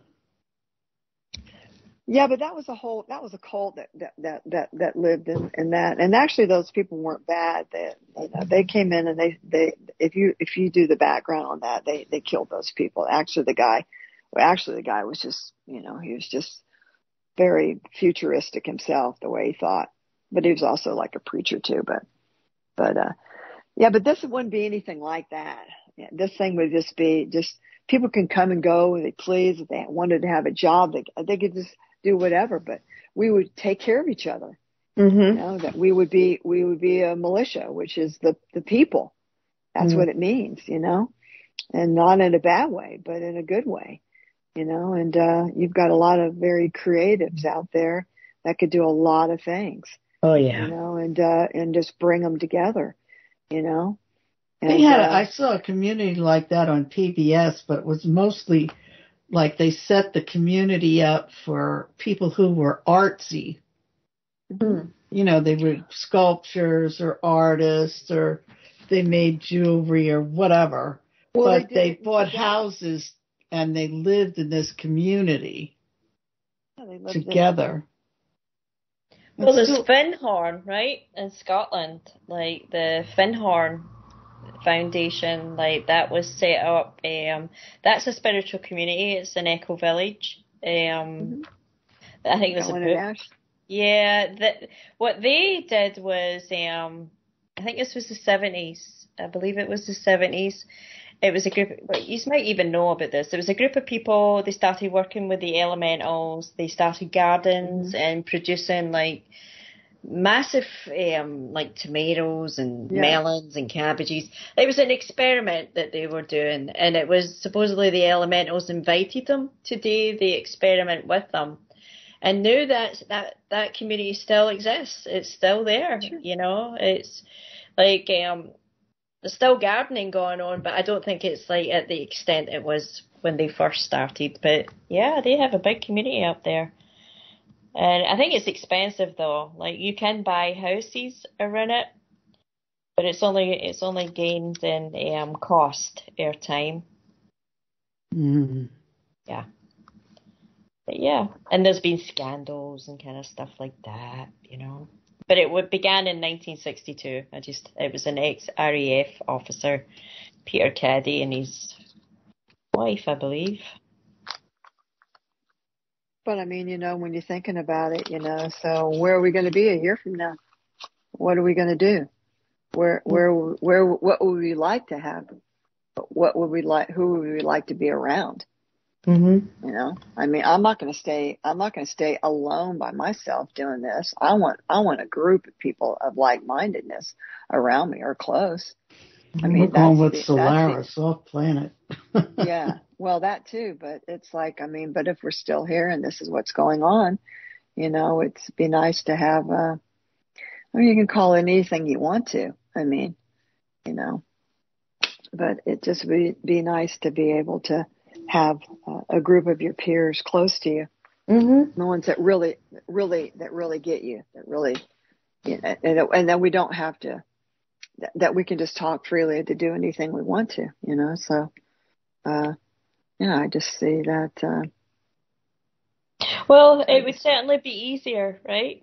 With more people, especially like if you're doing community gardens and construction, and maybe even like if you're raising families, maybe it's young people too. Like, I'm pretty sure there are a lot of young couples out there that wouldn't mind like getting away from what is actually being predetermined for them. You know, like they're already taking their kids alternative. Out. Yeah, I'm not babysitting. No. Yeah, they're already. Oh, you're funny, Madeline. I mean, I didn't put my kid in school. I don't care if it's Jesus Christ himself. I'm not babysitting. Yeah, that's true. Yeah, he wasn't in school. That was so alternative. You know, everyone's so afraid, you know, if they don't put their kids in school, they put the fear in them that they'll be fined $250,000 if their child's not in school. You know? Yeah. So. Yep. Yeah. And sometimes they go after them. Oh yeah, they do. Mm-hmm. Around here. Here too. Yep. It's like a nanny. Like they have it. Like they think they're your parents. You know, like the councils in the area, that's how they speak to you. They speak to you, and I constantly correct them, you know, like they speak to you like you're a child. Like you have to obey the rules kind of thing. That's what I'm like when you're talking about like they will fine them for no having their kids in school. They're the same here. They would do the same thing here. They will be stealthy. You have to be stealthy. And I'm 66 and I did it. I had my son at 41. So when he came home to me one day and said, I can't do this anymore, young, like third grade. And I go, what can't you do? And he goes, they're holding me back. And I said, so what do you want me to do? And he goes, let's do our own program. And I said, okay. So on 11/11, I took him out. It's the only way that you can free a mind. You got to free a mind. You can't keep them. You can't. You know, this is the entrapment of the whole mind thing with everybody, that they believe that they have to. I think I've just kind of pushed the system a lot of times. You know, I've pushed it. I've pushed it to push it to see what happens. You know, to see really what really will happen if I do this. You know. Will they come after me? Well, they won't come after me. And you know, if you create your own reality by the pure thoughts that you think and not the fear thoughts that you bring that shit to you, then more than likely, you know that it's not going to happen. I mean, you know, I was collecting Social Security thanks to Madeline telling me, because his father had passed away and it was claiming him. And I collected the Social Security from Derek for Ryder for the last 2 years, but he had to be in school. Ryder wasn't in school. Ryder wasn't in school at all. I got every bit of that money for that kid. Then they want the paperwork at the very end, you know, saying that he graduated. They didn't get that either. They didn't get none of that. Yeah, it's none of their business. Yeah. Yeah. So, I mean, it's like, it's what you participate in. What choice do you want to do something to participate in? And if you don't participate in it, you don't create the energy around it. That's just my belief. Okay. So, I'm working full-time job, 40 hours a week. I'm doing this, okay? But I'm also collecting my Social Security, right? Mm-hmm. They came back to me and said, and I'm not paying taxes, okay? Because I don't pay taxes, right? And they wanted the money that I wanted to get. They needed back for the Social Security. So I just wrote them a long letter, because at 18 and 65, you can ask them for more money, ask them for a lot more money from your trust account at those two particular times. Okay. I also have told Madeline too that I have those vouchers that I'm going to start doing a couple things with from the IRS, because I did my revocation of tax papers, and these are what they gave me back, and I've used them. I've used them a couple times to pay for things, and it's worked. So why couldn't I use it? You can extract $5 million from your SESA-KV trust account a year. So why can't we just go buy a piece of property? Why can't we buy something? That's something nice. I don't care about making any money on that from anyone. Just come and live on the property, build a house. Let's hang out. That's all I want to do. I want to do something bigger. I want to utilize something bigger with it. So they didn't take any. I told them don't stop those payments, and they didn't ever stop the payments. So, but I'm just saying, I'm seeing how there are ways around things. If you're just, and all the paperwork is in the IRS. IRS has all the paperwork to do everything. You can buy cars with the 1099s if you do it right. You can buy things with these things, with those things. I haven't done it with the 1099. We've utilized it a couple of times. I haven't actually gone to buy a car, but I am going to go take this voucher to see if I can buy a car soon. I want to do this weekend to see if I can pay my car off. And if it works with that, surely it will work. But listeners, there's certain procedures that you have to follow before you can get to this point. Oh, yeah. You have to have an account. It requires some study. Oh, yeah. Big time study. The banks are a way station. The bank is a way station, but where your money's at is in your trust account. So you need a Treasury Direct account in order to move it there, to move it to the bank. You yourself, as a beneficiary, cannot directly get that money out yourself. Okay. You don't own the trust. You didn't create the trust, but your name is the trust. So you have the ability to receive the money from the trust, but it has to be done the proper way. You have to have the middle person help you. So you create it. You create the Treasury Direct account, and then when the money gets transferred, it gets transferred from there to the bank. That's how. And the banks are just waiting there. They're just waiting there for people to do it. Same with the courts. It's the court is a bank.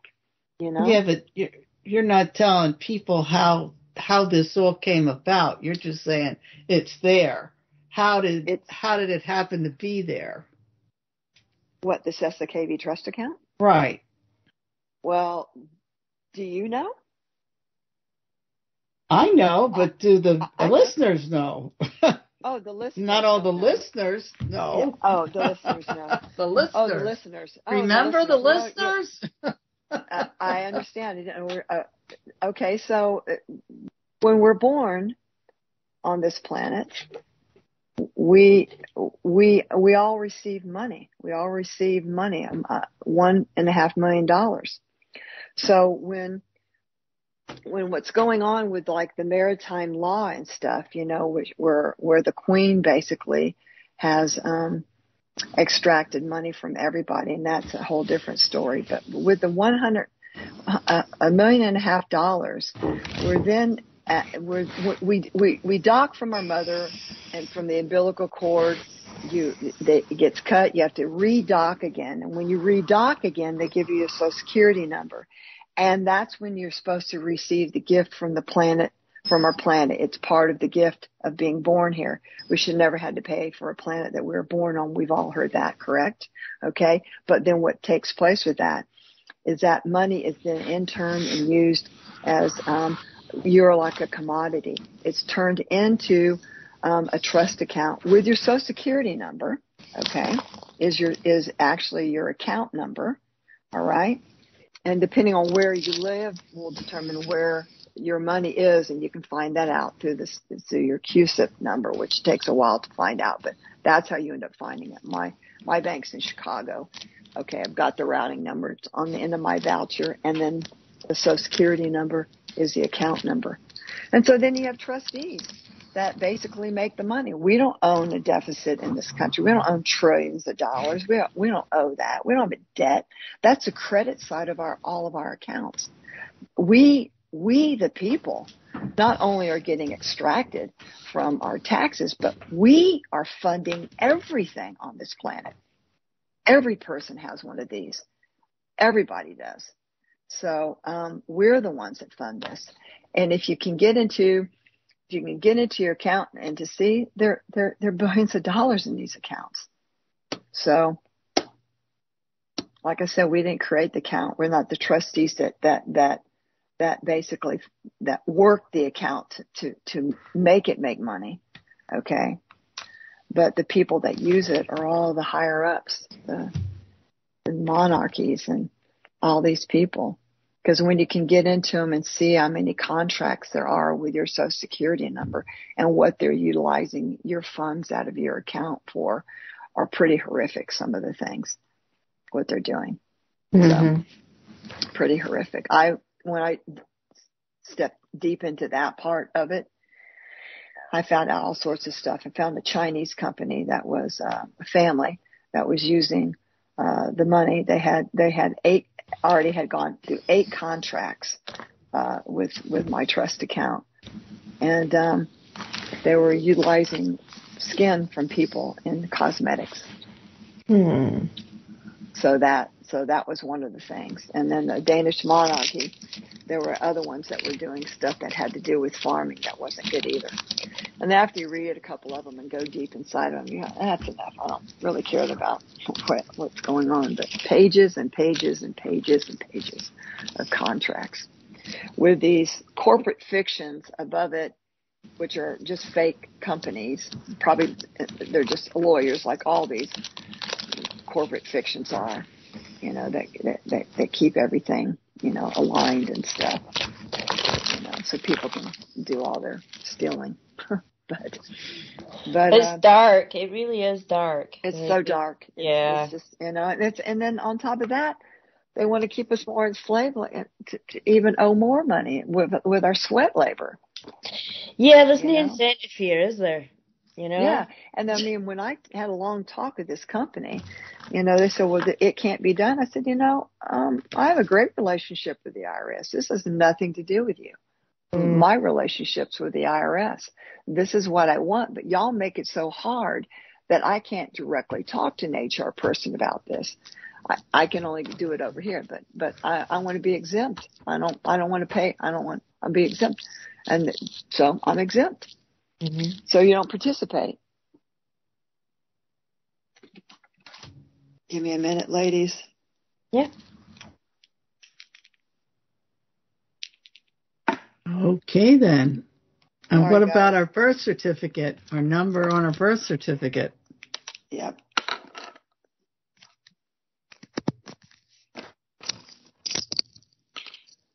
Yeah, your birth certificate. Can you hear me? Yeah. Mm-hmm. The birth sounds certificate. like you're unwrapping something.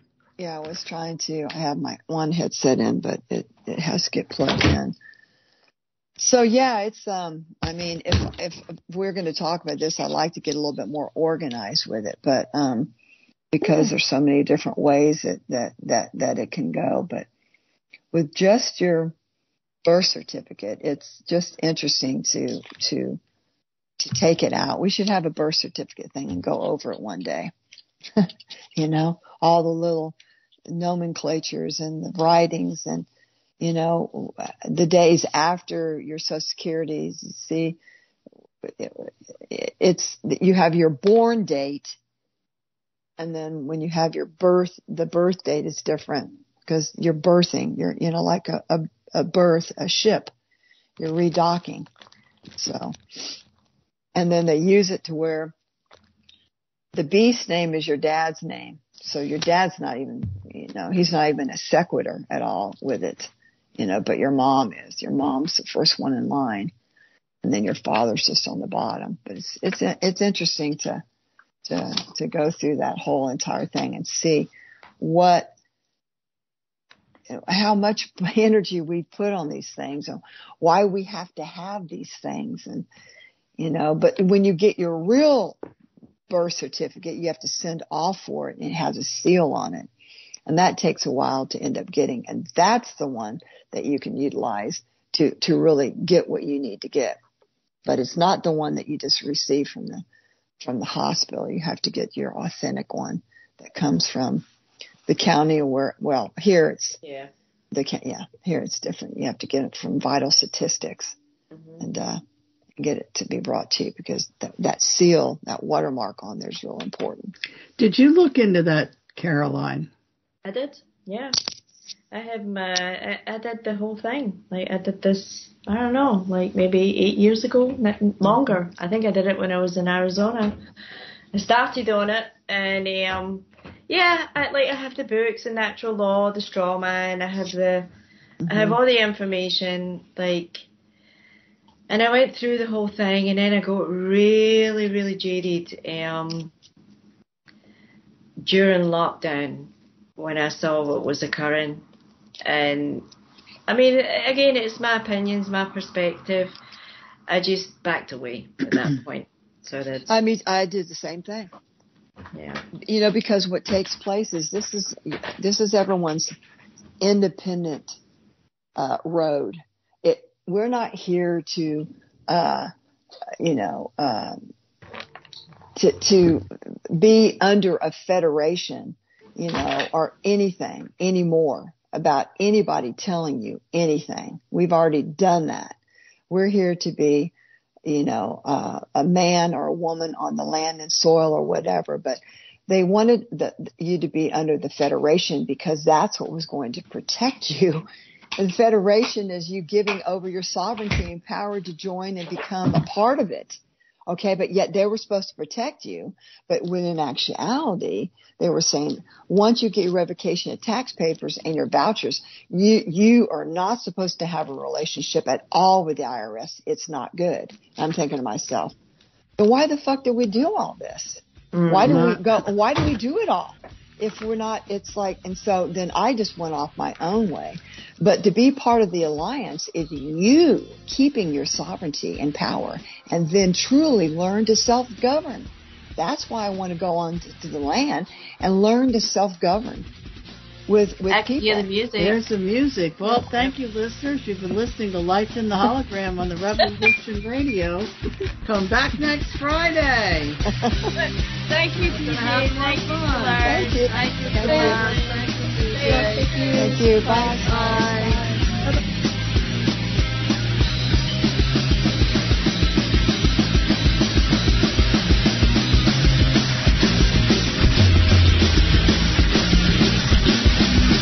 Thank you for listening to Revolution Radio.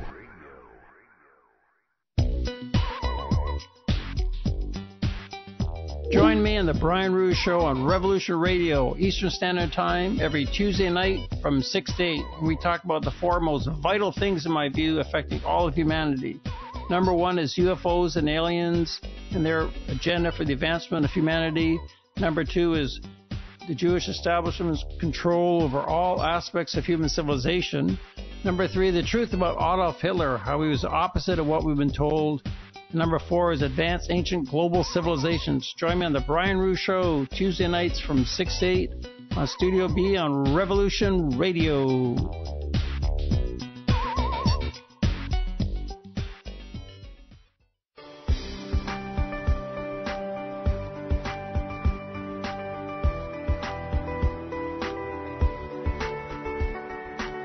Transcending time and space, let us take you to the place inside your mind where thoughts divide and mysteries unwind. Join us every Monday evening right here on Revolution Radio at freedomslips.com from 8 to 10 p.m. Eastern Time. And you will catch the Fenton Perspective with our great host, Lorian Fenton. Come listen in as she shares her amazing stories from the past to present, along with all of her guest secrets to the future. That's the Fenton Perspective every Monday evening right here from 8 to 10 p.m. Eastern Time, only on Revolution Radio. Oh, and you don't need to expect us.